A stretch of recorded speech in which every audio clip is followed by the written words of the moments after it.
Bismillah. Bismillah wassalatu wassalamu ala Rasulillah wa ala alihi wa sahbihi wa mawalah. Amma ba'du. Hari ni tanda berkontak yang ke-61, 60 lebih dah. Alhamdulillah. Hari ni berapa bulan? 12 hari bulan 11. Hari ni 12 hari bulan 11. Hari ni kita nak bercakap tentang siri tanda berkontak, tema nenek moyang. Masih lagi bercakap tentang nenek moyang. Ini kali yang kelima, tak salah saya, kita bercakap tentang tema nenek moyang, insya-Allah. Jom kita rekod apa yang telah kita discuss sebelum ini tentang nenek moyang. Sebelum ini telah kita discuss bahawa satu, nenek moyang tak tahu semua. Itu bukan kita sebut, itu Allah bagi tahu. Nenek moyang tak tahu semua. Yang kedua, nenek moyang kita sama ada muslim ataupun non muslim terdedah kepada salah. Kita selaku generasi yang datang kemudian lebih terdedah kepada ilmu, lebih terdedah kepada sumber ilmu. Justru itu Allah ajar kita untuk tidak taklid buta kepada nenek moyang. Yang kedua. Yang ketiga, Allah ajar kita bahawa urusan nenek moyang bukan urusan kita. Jangan kita terperangkap dengan sentimen, kau nak kata nenek moyang salah, kau nak kata tok wan aku masuk neraka. Tuan-tuan, jangan terperangkap dengan sentimen itu. Urusan nenek moyang bukan urusan kita. Yang keempat, kalaulah ada orang yang mengatakan mereka nak tanggung dosa kita, kalaulah nenek moyang kita kata mereka nak tanggung dosa kita, ataupun ada orang-orang yang membela nenek moyang kata mereka nak tanggung dosa kita, aku ikut je. Kalau salah aku tanggung, kalau salah tok wan kita tanggung. Ayat-ayat sebegitu. Maka ketahuilah tuan-tuan, nenek moyang tidak menanggung dosa kita. Itulah benda-benda yang telah kita discuss pada kelas-kelas yang lalu, sesi-sesi tanda berkontak yang lalu. Hari ini kita nak bercakap apa pula tentang tema yang sama, tema nenek moyang. Sebelum ini, kelas yang lalu, kita bercakap bahawa nenek moyang tak tanggung dosa kita. Sebelum ini, kita telah pun discuss bahawa nenek moyang tak tanggung dosa kita. Orang-orang lain, para pembela nenek moyang juga tak tanggung dosa kita. Soalannya, adakah kita akan tanggung dosa nenek moyang? Adakah kita akan somehow menanggung sedikit daripada dosa orang-orang yang kita ikut? Itu adalah bahagian seterusnya yang kita nak bincang hari ini. Justru itu tuan-tuan, hari ini kita tadabbur daripada surah Al-Fatir. Hari ini insya-Allah kita tadabbur daripada surah Al-Fatir ayat 15, 16, 17, 18. 4 ayat. Nampak nama je 4 ayat tapi pendek tuan-tuan. 15, 16, 17 dan 18 surah Al-Fatir. Adakah kita tanggung dosa nenek moyang? Kita mulakan dengan ayat ini. Ayat 15 Allah berfirman, Ya ayuhan nas, wahai sekalian manusia. Ya ayuhan nas, wahai sekalian manusia. Tuan-tuan, kita manusia, ayat ni untuk kita. Sebab apa tuan-tuan? Manusia secara umumnya, kita semua ada nenek moyang. Manusia muslim ataupun manusia bukan muslim, semua ada nenek moyang. Ya ayuhan nas, antum fuqara ila Allah. Kalian yang fakir terhadap Allah. Fakir maksudnya keadaan terdesak. Antum fuqara ila Allah.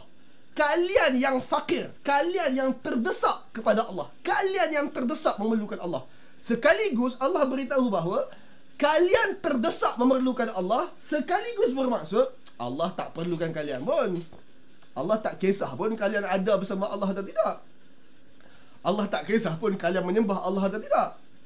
Antum fuqara ila Allah. Kalian yang fakir, kalian yang terdesak kepada Allah, Allah tak kisah pun tentang korang. Wallah huwa ghaniyul hamid. Sedangkan Allah itu maha kaya, maha cukup, maha kaya, hamid, dan Allah maha terpuji. In yasha, sekiranya Allah nak. Sekarang dengar, kalian perlukan Allah dan kalian terdesak terhadap Allah, Allah tak perlukan kalian sebab Allah maha kaya, maha terpuji. In yasha, kalaulah Allah yang maha kaya itu mahu, kalaulah Allah yang maha terpuji itu mahu, in yasha yuzhibukum biya'ti bi khalqin jadid. Jika Allah nak, boleh saja dia binasakan kalian dan dia datangkan ciptaan yang baru, untuk Allah Subhanahu wa taala. Wa ma dzalika 'ala Allah bil aziz. Demikian itu bagi Allah tidak sukar. Kalau Allah yang maha kaya itu nak, dan kalaulah Allah yang maha terpuji itu nak, Allah boleh musnahkan kalian, Allah boleh cipta makhluk baru ataupun generasi manusia yang baru tidak seperti kalian, dan makhluk yang baru itu tidak berperangai seperti kalian. Allah sangat mudah untuk buat perkara-perkara seperti itu. Tuan-tuan, dalam konteks hari ini, saya nak fokuskan kepada perbincangan kita hari ini sahaja. Perbincangan kita hari ini adalah isu nenek moyang. Isu nenek moyang. Kalaulah kita tak berminat untuk semak semula pandangan nenek moyang, kita hanya berminat untuk fokus ikut sahaja pandangan nenek moyang meskipun menyelisihi Allah dan Rasul, maka Allah bagi tahu kata Allah tak perlukan kau yang perlukan Allah. Dan kalau kau nak berkeras nak ikut nenek moyang seperti generasi sebelum yang ingkar, memang ada satu sentimen untuk ikut nenek moyang whatsoever. Allah kata Allah boleh ganti dengan yang lain. Dan terbukti tuan-tuan, generasi seperti kaum Ad, pengekor nenek moyang yang tegar, kaum Ad, Allah dah ganti dengan kaum lain. Kaum Samud, tegar mengikut nenek moyang, betul tak betul pun nak ikut juga, maka tuan-tuan telah Allah musnahkan kaum Samud. Fir'aun and the gang, Allah telah musnahkan, Allah gantikan dengan orang lain. Demikian Allah beritahu, Allah tak perlu kalian, kalian perlu Allah. Kalau Allah nak, Allah boleh musnahkan kalian, ataupun Allah boleh ganti kalian dengan makhluk yang lain. Dan perkara itu, wa ma zalika 'ala Allahil aziz. Benda itu bagi Allah tak sukar pun, senang sahaja. Okey, ini bahagian penting yang kita akan discuss panjang hari ini. Allah sebut wala taziru waziratun wizra ukhra. Tidak satu orang pemikul, tukang pikul, wazirah, tukang pikul. Sesiapa yang boleh memikul, dia adalah wazirah, dia tukang pikul. Maka Allah kata wala taziru waziratun wizra ukhra. Tidaklah satu orang pemikul itu dia akan pikul beban pikulan orang lain. Tidak satu orang yang pikul akan memikul beban pikulan orang lain. Kalau nak guna perkataan tanggung, tuan-tuan, tidaklah satu orang penanggung dia akan tanggung beban tanggungan orang lain. Maksudnya apa, tuan-tuan? Masing-masing ada tanggungan, masing-masing ada beban yang dia perlu pikul. Setiap orang tanggung beban masing-masing. Tuan-tuan, bila sebut beban, beban tak semestinya bermaksud buruk. Beban kadang-kadang bermaksud benda baik. Emas pun beban juga, kita tanggung emas juga. Emas tu pun beban. Tapi untuk ringkas masa, hari ni kita nak fokus kepada beban yang buruk sahaja. Untuk ringkas masa, kita nak bercakap tentang tanggung beban buruk. Dosa lah mudah. Kita lebih sebut menanggung dosa daripada menanggung beban.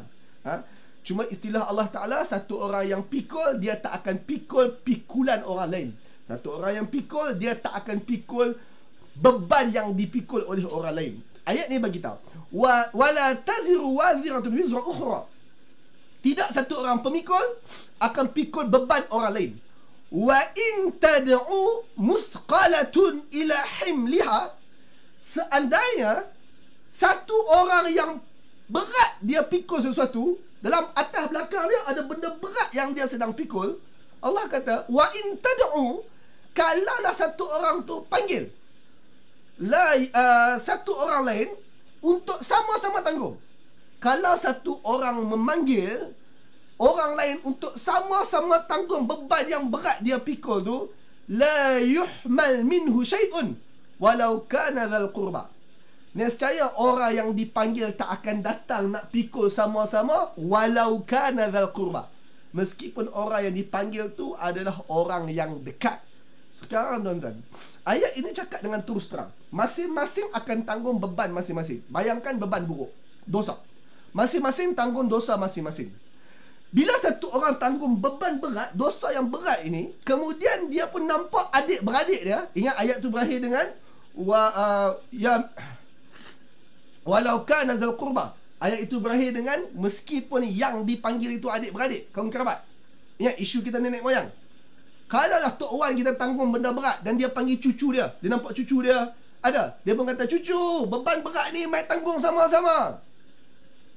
Anak, beban berat ni mai tanggung sama-sama. Tolong Ustaz. Maka Allah bagi kita kata, nescaya cucu yang dipanggil, cicit yang dipanggil, anak yang dipanggil, mereka tidak akan datang dan tanggung bersama. So tuan-tuan, gambar yang saya tunjuk kat depan tuan-tuan ni, kalaulah itu mak saya dan Tok Wan saya, kalau itu mak saya dan nenek saya ada rasa nak pergi tanggung. Saya ada rasa, ada keinginan nak tolong tanggung bersama. Sebab kita kesian. Kalaulah gambar dekat depan tu adalah nenek saya ataupun mak saya ada perasaan nak pergi tolong tanggung sama-sama. Kalau saya tak boleh nak tanggung semua pun, saya akan kata kat mak saya bawa sikit lah. Separuh tu kita pecah dua lah. Saya tanggung sikit dan mak tanggung sikit. Kalau boleh saya nak begitu. Tapi tuan-tuan, Allah bagi tahu dengan berterus terang dalam ayat ini, satu orang tak tanggung, dia tak akan mahu tanggung beban orang lain. Dan seandainya dia tanggung beban berat, dia panggil satu orang untuk tanggung bersama, nescaya orang yang dipanggil tidak akan sanggup untuk tanggung bersama, meskipun yang dipanggil itu adalah adik-beradik, kaum kerabat, keluarga. Fahamlah kita tuan-tuan. Bahkan kalau kita baca ayat sebelum dan ayat selepas, kita faham beban yang dimaksudkan bukan batu. Beban dimaksudkan bukannya benda-benda keliling ini. Beban dimaksudkan adalah tanggungjawab dosa mereka yang mereka tanggung kerana mereka ingkar kepada Allah Subhanahu Wa Taala. Kesimpulan tuan-tuan, kenapa kita tak perlu mengekor nenek moyang? Kenapa? Satu, saya nak cakap dengan secara lebih detail sebab setengah orang dia baru masuk kelas hari ni saja, dia kata takkan tak boleh ikut nenek moyang segala benda. Sabar Zat, kita ada 21 siri. Ini baru siri yang ke-5 ke? Siri yang ke-5. Justru tuan-tuan, ringkas kata, ikut flow dulu supaya tuan-tuan tak blur. Bagi siapa yang dia adalah golongan taklid kepada nenek moyang, dan dia memang anggap nenek moyang dia siqah, dia anggap nenek moyang dia boleh dipercayai, segala benda dia ikut, tak semak langsung. Golongan yang tak semak langsung whatsoever yang datang daripada nenek moyang, maka Allah telah bagi tahu bahawa kita tak tanggung dosa nenek moyang berdasarkan ayat sebelum, surah bahagian sebelum. Dan keadaan yang sama, nenek moyang juga tak tanggung dosa kita. Nenek moyang tak tanggung dosa kita, kita juga tak tanggung dosa nenek moyang. Justru tuan-tuan, oleh kerana kita tak tanggung pahala nenek moyang, sekaligus kita juga tak tanggung dosa nenek moyang, sebab itulah masing-masing bertanggungjawab. Dengar, masing-masing bertanggungjawab kepada amalan yang akan dipikul oleh diri masing-masing. Ia tidak satu orang yang hanya mengikut nenek moyang, beban yang dia tanggung itu, meskipun dia hanya memikul nenek moyang, dia tak boleh nak salahkan nenek moyang sepenuhnya. Keadaan yang sama apabila kita mengikut nenek moyang, dan nenek moyang kita bila kita jumpa kat akhirat esok juga, nenek moyang tak boleh kata siapa suruh hang ikut. Dia juga tak boleh salahkan kita sepenuhnya. Tuan-tuan, dengar statement saya betul-betul. Kita tak tanggung dosa nenek moyang tak tanggung dosa kita. Kita tak boleh salahkan nenek moyang sepenuhnya, nenek moyang tak salahkan kita sepenuhnya. Komen di bawah tuan-tuan, nenek moyang tak tanggung dosa kita, kita tak tanggung dosa nenek moyang. Tuan-tuan komen di bawah, nenek moyang tak tanggung dosa kita tak tanggung dosa nenek moyang. Nafsi, masing-masing jaga diri masing-masing. Oleh sebab nafsi, masing-masing jaga diri masing-masing, sebab itu dah dalam urusan beragama, kita tak ikut secara membuta tuli sahaja apa sahaja nenek moyang kita buat. Sedangkan kita akan semak, kalau apa nenek moyang kita buat bertepatan dengan Quran dan Sunnah, kita proceed. Apa-apa yang nenek moyang kita buat tidak bertepatan dengan Quran dan Sunnah, maka kita berlepas diri daripada perbuatan itu. Semoga Allah ampunkan nenek moyang kita yang terdahulu. Itu sahaja. Very simple.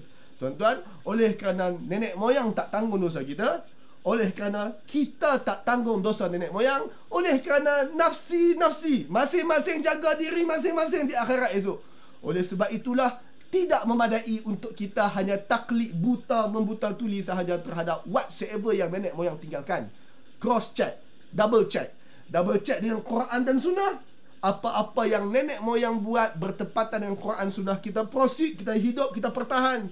Apa-apa yang nenek moyang kita buat tersilap, melisihi Quran dan Sunnah atau apa-apa sebab, maka kita tinggalkan, kita berlepas diri. Dan itu cara kita kita hargai nenek moyang kita yang terdahulu. Wallahu alam. Ingat tuan-tuan, masing-masing jaga diri masing-masing di akhirat esok. Wallahu alam. Tuan-tuan dapat sesuatu bermanfaat hari ini? Kalau tuan-tuan dapat sesuatu bermanfaat, komen di bawah, share video ini. Alhamdulillah, saya dapat sesuatu bermanfaat hari ini. InsyaAllah tuan-tuan, jumpa dalam siri seterusnya Tadabbur Kontak, masih bercakap tentang tema nenek moyang. Assalamualaikum. Pagi yang baik.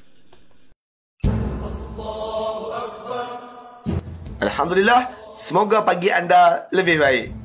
Siri Tadabbur Kontak sebentar tadi dan juga banyak perkongsian lain di Al-Jibra ini adalah insentif percuma hasil sumbangan infak orang ramai. Seandainya anda ingin untuk sama menyumbang, maka sumbangkan ke akaun bank yang tertera. InsyaAllah, jumpa saya pada siri yang seterusnya. Assalamualaikum. Moga Allah ganti dengan yang lebih baik.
Alhamdulillah, semoga pagi anda lebih baik. Siri tanda berkontot sebentar tadi dan juga banyak perkongsian lain di Algebra ini adalah insentif percuma hasil sumbangan infak orang ramai. Seandainya anda ingin untuk sama menyumbang, maka sumbangkan ke akaun bank yang tertera. InsyaAllah, jumpa saya pada siri yang seterusnya. Assalamualaikum. Moga Allah ganti dengan yang lebih baik.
Alhamdulillah, semoga pagi anda lebih baik.